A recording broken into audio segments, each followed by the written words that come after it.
এক সুন্দর সকাল। ঘাসে এক সাদা হরিণের ছানা খেলছে, ফুলের পেছনে দৌড়াচ্ছে, প্রজাপতির দিকে তাকাচ্ছে, খুশিতে লাফাচ্ছে। হরিণ মা বলল, বাবু বেশি দূরে এও না। ছানাটি হাসতে হাসতে বলল, না মা, আমি একটু ঘাস খেতে যাচ্ছি। খেলা খেলতে খেলতে ছানাটি মায়ের কাছ থেকে অনেক দূরে চলে গেল।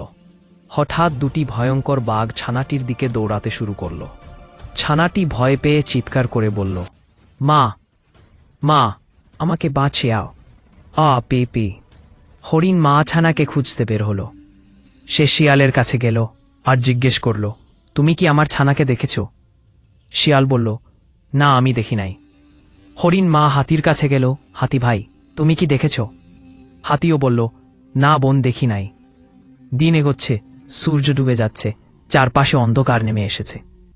সব হরিণের ছানারা ফিরে এসেছে, কিন্তু সাদা হরিণের ছানাটি আর ফিরে এলো না। হরিণ মা কৃষ্কের উঠোনে বসে কাঁদতে লাগল। ঠিক তখনই এক সাহসী ভাল্লুক ছানার কান্নার আওয়াজ শুনে দৌড়ে আসে। সে গর্জে উঠল, ছানাটিকে কেউ আঘাত দিতে পারবে না।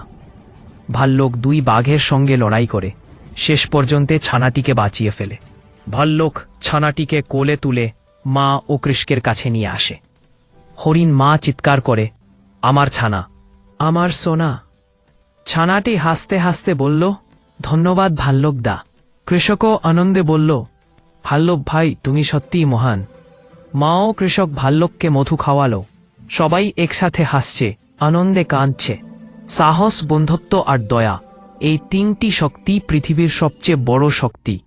ভাল্লুক, হরিণ মা, ছানা ও কৃষক একসাথে বসে খুশিতে আনন্দ করে।